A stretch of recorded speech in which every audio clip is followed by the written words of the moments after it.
एक समाज परंपरेचा भाग झालाय. गोबेल्स नीती असं सांगते की एकच खोटं तुम्ही 100 वेळा सांगत चला, म्हणजे काही काळानंतर लोकमानसांना ते खरं वाटायला लागेल. ही एक प्रचाराची पद्धत आहे.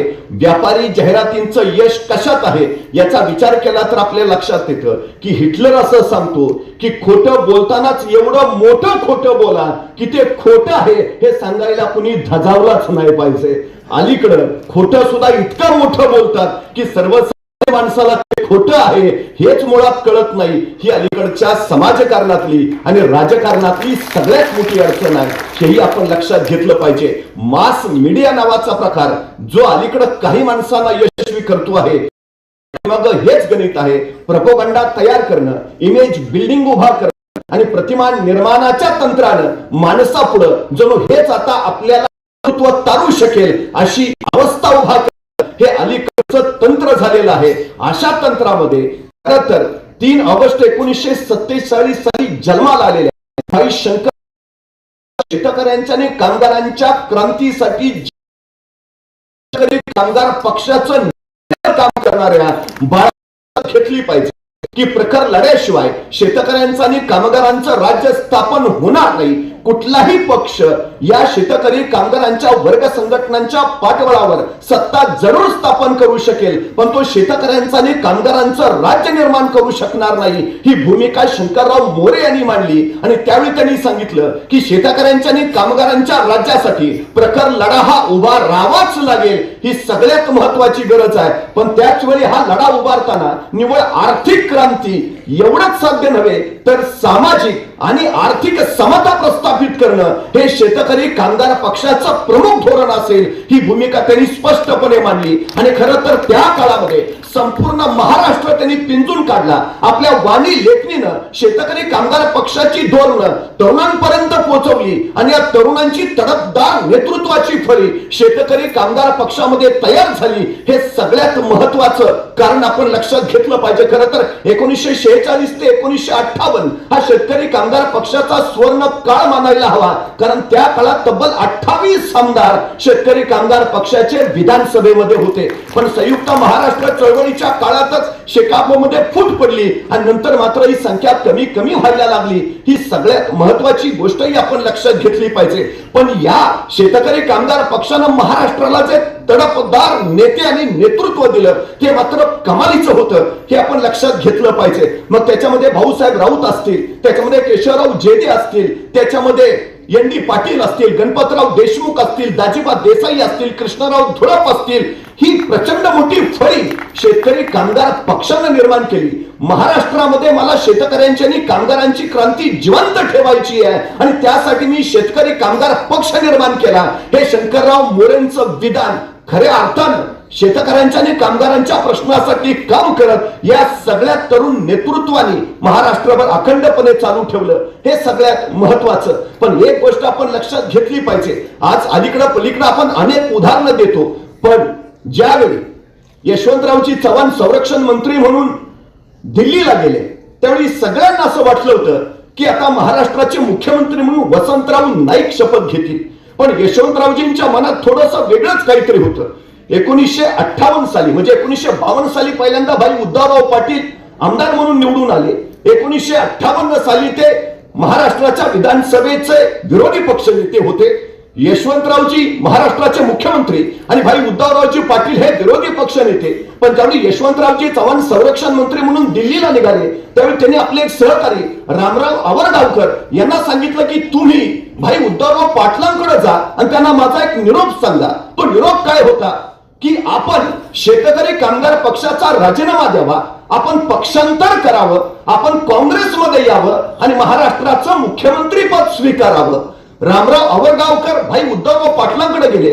यशवंतराव चव्हाणांचा हा निरोप त्यांनी सांगितला की त्यांची इच्छा आहे की आपण पक्षांतर करावं आणि आपण महाराष्ट्राचं मुख्यमंत्री पद भूषवावं. आणि त्या सरशी भाई उद्धवराव पाटील म्हणाले मी डाव्या चळवळीत काम करणारा माणूस आहे, मी माझ्या विचारांशी प्रामाणिक आहे, मी माझ्या तत्वांशी बांधिलकी राखणार आहे, मी शेतकरी कामगारांच्या लाल झेंड्यातच माझं पार्थिव जाईल याचाच विचार करेन, माझ्याच्यानं ते होणार नाही. तुम्ही यशवंतरावजींना आभार सांगा पण माझा हा निरोप सुद्धा कळवा. भाई उद्धवराव पाटलांचा हा निरोप यशवंतरावजी चव्हाणांना आवडगावकरांनी कळवला. यशवंतरावजी चव्हाणांना वाईट वाटले की महाराष्ट्राला एक उमदा मुख्यमंत्री मिळाला असता, पण तत्वाशी प्रामाणिक राहणं, विचारांशी बांधिलकी जोपासणं आणि आपल्या पक्षाशी निष्ठा राखणं काय असतं हे भाई उद्धवराव पाटलांनी या महाराष्ट्राला त्या काळी दाखवून दिलं. किती माणसं तत्वनिष्ठ असतात याचा हा सगळ्यात मोठा विचार होता. पण त्याही पेक्षा विरोधी पक्ष नेत्याला मुख्यमंत्री करावं हा यशवंतरावजी चव्हाणांच्या मनाचाही सगळ्यात मोठा मोठेपणा होता. दुर्दैव अलीकडच्या काळात मात्र ही परिस्थिती आता राहिली नाही. ही तत्वाशी बांधिलकी, विचारांशी प्रामाणिकपणा उरला नाही. खरं तर विचारांचे वेगवेगळे प्रवाह असणं हे समाजकारणाच्या विकासासाठी अत्यंत गरजेचंच असतं. समाजातले सगळे विचार प्रवाह जिवंत राहायला हवेत आणि राजकारणातले सगळे पक्षही जिवंत राहायला हवेत. पण दुर्दैवानं विचार प्रवाह संपवण्याकडं आणि काही राजकीय पक्ष संपवण्याकडं जो काही तो उद्याच्या भविष्याच्या हेही आपण लक्षात घेतलं पाहिजे. मुख्यत्वे विचार भिन्नता हा आमचा प्रश्नच नाही, ही आमची समस्याच नाही, तर विचार शून्यता हाच अलीकडं सगळ्यात हल्ली माणसांच्या मनात विचारच नाही, भूमिकाच नाही, तत्वच नाही, कोणती बांधिलकीच नाही. ही अलीकडच्या राजकारणाची सगळ्यात अडचण झाली आहे. हे आम्ही लक्षात घेतलं पाहिजे. त्यामुळे या काळामध्ये समाजकारणात आणि राजकारणामध्ये प्रवास करताना आम्ही नेमक्या कुठल्या दिशेनं चाललो आहोत या चिंतन मंथन कानच करणं हे अलीकडच्या काळात अत्यंत गरजेचं झालंय. आपण एक गोष्ट प्रामुख्यानं लक्षात घेतली पाहिजे की आज महाराष्ट्रातला प्रत्येक पक्षाचा कार्यकर्ता संभ्रमात, नेमकं काय चाललंय, कसं चाललंय, कुठं चाललंय त्याला काही कळेनाच झालंय. म्हणजे एक गोष्ट अशी, त्यावेळी आंबेडकरांनी घटना डॉक्टर साहेब आज प्रचंड आनंदी असाल म्हणजे हो मी आज प्रचंड आनंदी आहे. का तर पूर्वी राजा जन्माला यायचा, आता राजा जन्माला येईल म्हणून मी आनंदी. पण त्याचवेळी आचार्य कृपलानी असं म्हणाले की आपण म्हणतात ते अगदी खरं आहे, पण आपली लोक गरीब आहेत, अज्ञानी आहेत. नेते या गरिबांची मतं विकतही घेऊ शकतात. तसे डॉक्टर बाबासाहेब आंबेडकर म्हणाले, आपण म्हणतात ते बरोबर आहे. आपली लोक गरीब आहेत, ती अज्ञानी आहेत. हे नेते त्यांची मतं विकतही घेतील, पण ज्या दिवशी या गरिबांना त्यांच्या मताची किंमत कळेल त्याचवेळी हीच लोक या देशाचे राजे असतील. ही सगळ्यात महत्वाची गोष्ट लक्षात ठेवा. लोकांना अधिकार होता, लोकांच्या मतांना प्रचंड विलक्षण या लोकशाहीनं किंमत दिली. पण त्याच्याही पलीकडे आताची परिस्थिती अशी झालीये की लोकच या सगळ्या कुठल्या प्रकारात आत नाहीयेत. म्हणजे लोक मत कुणाला देतात, कुठल्या पक्षाला देतात, कुठल्या विचारधारेला देतात, तो सगळा भाग वेगळा. नंतरच्या काळात तुम्ही मत कुणालाही द्या, आम्ही मतपेट्याच पळू. तो काळ निघून गेला, मतपेट्या राहू द्या, आता आम्ही आमदारच पळू. आता तोही काळ गेला, आता आम्ही पक्षच पळू.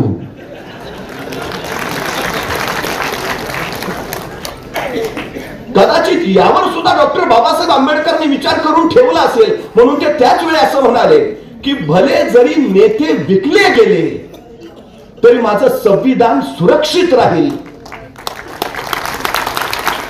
कारण माझं संविधान सर्वसामान्य माणसाच्या हातात आहे आणि माझा सर्वसामान्य माणसांवर विश्वास आहे.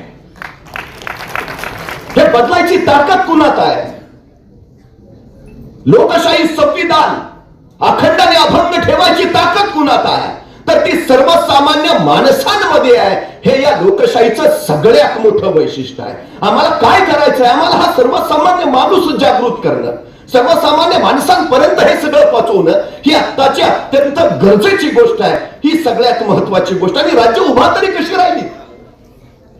शिवाजी महाराजांना जंजिरा घ्यायचा होता, अनेक वेळा प्रयत्न केले, अपयश आलं, अखेर मोहीम ठरली आणि त्या जंजिऱ्याला शिड्या लावायचं काम लाय पाटील कोळींवर महाराजांनी सोपवलं. पद्मदुर्गापासून किमान 4-5 सागरी मैल अंतर कापून त्या जंजिऱ्याजवळ पोहोचायचं आणि त्या जंजिऱ्याला शिड्या लावायचं अत्यंत कठीण आणि अवघड काम लाय पाटील कोळींवर सोपवण्यात आलं. जंजिरा अभेद्य होता. जर असलं काही घडतं हे कळलं तर जंजिऱ्याच्या सिद्धी त्याला पकडायचा आणि पोत्यात बांधून सरळ समुद्रात बुडवायचा. म्हणजे कुणालाही न कळता त्या कड्या पहाऱ्यापासून वाचून त्या जंजिराला शिड्या लावायचं काम सादर होतं. पण त्या रात्रीच्या किर्र काळोखात लाय पाटील कोळीने हे काम पूर्ण केलं. जंजिऱ्याला शिड्या लावल्या कुणालाही न कळत आणि ते महाराजांचं सैन्य यायची वाट पाहत बसले. पण अर्धा तास झाला, तास झाला, 1.5 तास झाले, 2 तास झाले, महाराजांचं सैन्य येताना काही दिसेना. आता झुंजू मुंजू व्हायला लागलं. आता पहाट होईल, उजेड दिसेल आणि शत्रूला या शिड्या लावलेल्या कळतील. लाय पाटलांनी निर्णय घेतला. त्यांनी लावलेल्या शिड्या परत काढल्या, आपल्या जहाजात ठेवल्या आणि आल्या मार्गे ते परतले. मोहीम पुन्हा अपयशी झाली. पण काही दिवसांनी महाराजांनी या लाय पाटील कोळींना रायगडावर यायचं बोलावलं धाडलं. लाय पाटलांना काय कळेना, जंजिऱ्याची मोहीम तर अपयशी झाली. म्हणजे आता महाराज काहीतरी बोलणार, अपयशाचे धनी आपल्याला ठरवणार. लाय पाटील कोळी थोडे घाबरतच रायगडावर पोहोचले. महाराजांच्या समोर उभा राहिले आणि महाराज म्हणाले, या लाय पाटीलची. आणि दुसऱ्या क्षणी महाराजांनी सरचिटणीसांना सांगितलं, चिटणीस लाय पाटील कोळींना पालखीचा मान द्या. आता लाय पाटील कोळींना काही कळेना, मोहीम तर अपयशी झाली आणि महाराज गडावर बोलावतायत आणि सांगतायत की लाय पाटलांना पालखीचा मान द्या. लाय पाटलांना काही कळेल. लाय पाटलांनी महाराजांना विचारलं, महाराज मोहीम तर अपयशी झाली, मग हा सन्मान कशाला? आणि महाराज, आम्ही दर्यावरची माणसं, आम्हाला ह्या पालखीचा उपयोग तो काय? महाराजांच्या लक्षात आलं, चुकलंय. मग महाराजांनी पहिल्या प्रश्नाचं उत्तर दिलं, लाय पाटीलजी, मोहीम अपयशी झाली, पण उद्या पुन्हा जंजिऱ्यावर हल्ला करण्यासाठी तुम्ही एक वाट शाबूत ठेवलीत म्हणून तुमचा हा सत्कार आहे. तुम्हाला सांगितलेलं तेवढंच जर तुम्ही काम केलं असतं, शिड्या लावायच्या आणि निघून आला असता, अडचण काहीच नव्हती. तुमचं काम तेवढंच होतं, जबाबदारी तेवढीच होती. पण तुम्ही काय केलं? जबाबदारीपेक्षा अधिकच काम केलं. लावलेल्या शिड्या तुम्ही काढून आणल्यात. म्हणजे उद्या पुन्हा जंजिऱ्यावर हल्ला करायचा झाला तर ती वाट शाबूत राहील. तुम्ही जर शिड्या काढल्या नसत्या तर सिद्धीला शिड्याची जागा कळली असती आणि ती त्याने आणखी कठीण, आणखी पहारा बंद करून टाकली असती. पुन्हा त्या वाटेने आपल्याला जाता आलं नसतं. तुम्ही ती वाट उद्याच्या हल्ल्यासाठी शाबूत ठेवलीत, थोडं अधिकचं काम केलं म्हणून तुमचा हा सन्मान आहे. आणि लक्षात आलं, तुम्हाला पालखीचा उपयोग नाही, तुम्ही दर्यावरची माणसं. तसे महाराज चिटणीसांना म्हणाले, चिटणीस, लाय पाटलांना एक जहाज द्या आणि त्या जहाजाचं नाव पालखी ठेवा. लाय पाटलांचे वंशज आजही आहेत. महाराजांनी दिलेलं ते जहाज कदाचित आता राहिलं नसेल, पण आता त्यांच्याकडे जे जहाज आहे त्याचं नाव सुद्धा पालखीच आहे. जे सांगितलंय ते करतात, ते कार्यकर्ते नव्हेत. अधिकच जे काही करतात ते कार्यकर्ते, ही सगळ्यात महत्त्वाची.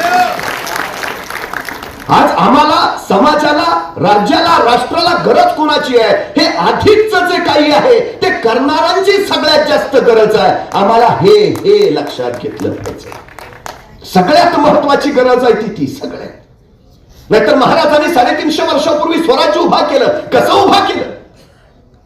कशाच्या बळावर? पराभव पहिल्यांदा रणात होत नाही, पराभव पहिल्यांदा मनात होतो. जी माणसं मनानं पराभूत असतात रणात जिंकूच शकत नाहीत, आणि जी माणसं मनानं जिंकलेली असतात रणात पराभूतच होऊ शकत नाहीत. ही सगळ्यात महत्वाची गोष्ट. रण जिंकायचंय ना, पहिल्यांदा मन मन मन तयार करा. महाराजांनी काय केलं? ते मन तयार केलं. माणसं 2 गोष्टीसाठी लढतात, एक जिंकण्याच्या ईर्षेनं आणि दुसरी पराभव टाळण्याच्या इच्छेनं. जी पराभव टाळण्याच्या इच्छेनं लढतात ती मुळातच पराभव टाळण्याच्या इच्छेनं लढत असल्यामुळं सतत पराभवाचा विचार करतात, ती पराभूतच होतात. आम्हाला पराभव टाळणारी नव्हे तर जिंकण्याच्या ईर्षेनं लढणारीच माणसं तयार करावी लागतील. ती सकारात्मकता कार्यकर्त्यांमध्ये आणावी लागेल, हे महत्वाचं. महाराजांनी काय केलं 350 वर्षापूर्वी? हेच तर केलं. सकारात्मक विचारांची माणसं त्यांनी घडवली. सगळ्यात महत्वाचं, इवल्याशा 12 वर्षाच्या शंभूराजांना घेऊन मासाहेब जिजाऊ पुण्यात आल्या. पहिलं काय केलं असेल? पहिल्या त्या आळंदीला गेल्या. माऊली ज्ञानेश्वरांच्या समाधीचा जीर्णोद्धार केला.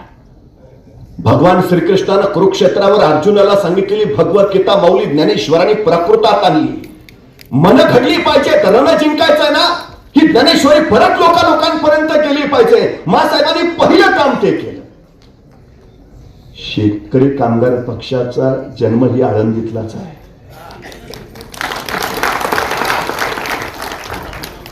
नंतर मासाहेब निघाल्या, त्या थेट जगद्गुरु तुकोबरायांकडे गेल्या. बुडती हे जन न देखावे डोळा म्हणून कळवळा येत असे. तुम्ही प्रबोधनाचं काम करता आहातच, पण लोकांची मनं घडवा. स्वराज्याचे नाईक तयार करायचे. जगद्गुरूंनी पाईकाचे अभंग लिहिले आणि त्या अभंगातनं स्वराज्याचे नाईक उभा राहिले. मन मन मन घडवली. नाहीतर आमच्या तानाजींबरोबर कोंडाण्यावर गेलेले शेलार मामा कुठले? ते देहू जवळच्या शेलारवाडीचे 1.5 मैलावरच्या. ही तुकोबांच्या कीर्तनातून माणसं घडली. भाई शंकरराव मोरेंनी शेतकरी कामगार पक्षाची स्थापना केली. तेव्हा पहिली गोष्ट काय केली, त्यांनी सगळ्या कार्यकर्त्यांची सतत शिबिरं घेतली, बौद्धिक वर्ग घेतले. शेतकरी कामगार पक्षाचे विचार धोरणं लोकांच्या मनामनात पोहोचवली. तेव्हाही तडफदार तरुणांची फळी तयार झाली. सगळ्यात महत्वाचं मन मन घडवा.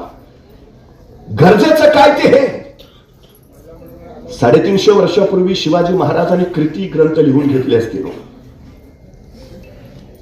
परमानंद गोविंद निवासकर स्वराज्याचं चरित्र त्यांनी लिहिलं. गुरुवीरा युद्धतंत्राचं ग्रंथ त्यांनी लिहिला. गोविंद भट बर्वेंना सांगितलं ग्रंथ लिहा. करण कौस्तुभ नावाचा ग्रहकोण शास्त्रावरचा ग्रंथ महाराजांनी बाळकृष्ण ज्योतिषी संगमेश्वरांच्याकडनं लिहून घेतला. गागा भट्ट आले महाराष्ट्रात. महाराज म्हणले आलाच आहात, ग्रंथ लिहा. शिवारकोदय समय नाही, राज्याभिषेक प्रयोग, गागा भट्टाने ग्रंथ लिहिले. रायगडावर महाराजांनी एक विवेक सभा उभारलेली, ज्याला त्याच्या भाषेत आम्ही डिबेटिंग क्लब म्हणतो. जगभराचे विद्वान तिथं यायचे, महाराज त्यांच्याशी चर्चा करायचे. एकीकडे लढाया चालू आहे, धामधूम चालू आहे, रणांगण चालू आहे, तरी हा राजा जगभराच्या विद्वानांशी वेगवेगळ्या विषयांवर चर्चा करतोय. गागा भट्टांना महाराज सांगतायत, आद्य शंकराचार्य, कुमारील भट्ट, मंडन मिश्र यांचा अद्वैतावर जो वाद विवाद झालाय तो ग्रंथ रूपाने लिहा. करू द्या लोकांना, ज्ञान प्रवाहित होऊ द्या. 350 वर्ष मातीसाठी मरणारी मन कशी घडली? महाराजांनी या पद्धतीने घडवली. सुरतेवर छापा मारला महाराजांनी. इंग्रज धूर्त पुढारलेले, काहीतरी वेगळं असेल आणि अचानक त्या वकारीत महाराजांना कसलं तरी यंत्र सापडलं. महाराजांनी तत्काळ उचललं, सोबत आणलं खरं, पण यंत्र कशाचं आहे तेच कळेना. जिज्ञासा किती आहे महाराजांची बघा. महाराजांनी पुन्हा इंग्रजांना पत्र लिहिलं. ते परवा छापा मारलेला, आणलंय तुमचं यंत्र उचलून, पण कशाचं आहे सांगता का? नाही सांगितलं इंग्रजांनी. शोध घेतला महाराजांनी, यंत्र कशाचं आहे, आणि लक्षात आलंय छपाई करायचं यंत्र आहे. महाराज म्हणले उत्तम ग्रंथ छापता येतील, ज्ञान प्रवाहित करता येईल, यंत्र चालू झालं पाहिजे. महाराजांनी ते यंत्र चालू करायचा प्रचंड प्रयत्न केला. ते यंत्र महाराजांनी रायगडावर सुद्धा आणलं. रायगडावर त्या यंत्राला लिहिता मंडप म्हणायचे. ते चालू झालं नाही. मग ते यंत्र महाराजांनी सुरतच्या भीमजी पारेख नावाच्या माणसाला दिलं. सांगितलं यंत्र सुरू करा, छपाई करा, सुरू करा. आणि त्या सुरतच्या भीमजी पारेखनी महाराजांनी दिलेलं हे छपाई यंत्र सुरू केलं आणि हिंदुस्थानातला पहिला छापखाना सुरतला चालू झाला, ज्याचं नाव होतं श्री शिवाजी छापखाना. लढाया राज्य घडवायचं आहे, पण ज्ञान, साहित्यिक, सांस्कृतिक विश्व समृद्ध करायचं लक्ष किती आहे महाराजांचं. डॉक्टर बाबासाहेब आंबेडकर असं सांगतात की शिक्षण हे भागिनीचं दूध आहे, जो पिल तो ढरकळ्या फोडल्याशिवाय राहणार नाही. महात्मा ज्योतिबा फुले सांगतात, विद्येविना मती गेली, मती विना नीती गेली, नीती विना गती गेली, गती विना वित्त गेले, वित्त विना क्षुद्र खचले, आणि एवढे सगळे अनर्थ एका विद्येनं केले. शिक्षण महत्वाचं, विद्या महत्वाची, मन घडवायची आहेत ना, समाज घडवायचा ना, गरजेचं.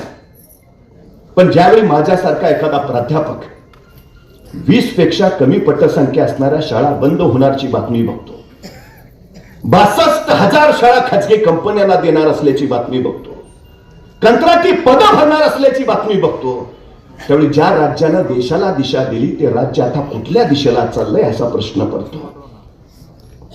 हे आम्ही जागृतपणे बघितलं पाहिजे, डोळसपणे सगळं अभ्यासलं पाहिजे. नेमकं चाललंय काय? पिढी शानी होती ही तुमची अडचण आहे का? ती विचार करते ही तुमची अडचण आहे का? हा प्रकार काय आहे? नीती, मूल्य, तत्व सगळ्या गोष्टी वाऱ्यावर उडून गेल्या. सत्ता आणि मत्ता एवढंच अंतिम ध्येय झालं. राजव्यवस्थेला नैतिक अधिष्ठान असावंच लागतं. न्याय, विश्वास, सत्य आणि शिव या नैतिक मूल्यांवरच राज्यव्यवस्थेचं अधिष्ठान असतं. पण राज्यव्यवस्थेला जर हे नैतिक अधिष्ठान नसेल तर ती व्यवस्था राहत नाही. तो जंगलचा कायदा होतो आणि जिथं जंगलचा कायदा येतो तिथं नागरिक नव्हे, तिथं गुलाम तयार होतात. ही सगळ्यात महत्वाची गोष्ट आहे. आणि गुलामांनी प्रश्न विचारायचे नसतात. गुलामांना तो अधिकारच नाही. इंग्रजांना 150 वर्ष राज्य करायचं होतं. आम्हाला गुलाम ठेवायचं होतं. मॅकॅलॉनं जी शिक्षण पद्धती बनवली तीच मुळात गुलाम बनवणार. आम्ही प्रश्नच विचारत नाही. आता ते चाललंय. कुठल्या दिशेला चालू आहे? जपानमध्ये एक रेल्वे स्टेशन आहे, कामी शिराताकी नाव आहे त्याच. तिथून एक रेल्वे फेऱ्या मारायची, पण त्या रेल्वेत फक्त एकच प्रवासी असायचा. मग जपान सरकारनं असा निर्णय घेतला की त्या रेल्वेतनं आपल्याला काही उत्पन्न मिळत नाही, सबब ते रेल्वे स्टेशन आणि ती रेल्वे कायमची बंद करून टाकावी. पण त्यांच्या नंतर लक्षात आलं की एक प्रवासी त्या रेल्वेच्या दोन्ही फेऱ्यातनं प्रवास, ती सकाळी शाळेला त्याच रेल्वेनं जाते आणि संध्याकाळी त्याच रेल्वेनं शाळेतून घरी येते. जपान सरकारनं निर्णय घेतला जोपर्यंत त्या मुलीचं शिक्षण पूर्ण होत नाही तोपर्यंत ते रेल्वे स्टेशन आणि रेल्वे दोन्ही चालू होते. शिक्षणाबद्दल किती काळजी आहे. आपल्या नागरिकांना शिक्षित करण्याबद्दल एक देश. आम्हाला कधीतरी शांतपणे या गोष्टीचा विचार करता आला पाहिजे.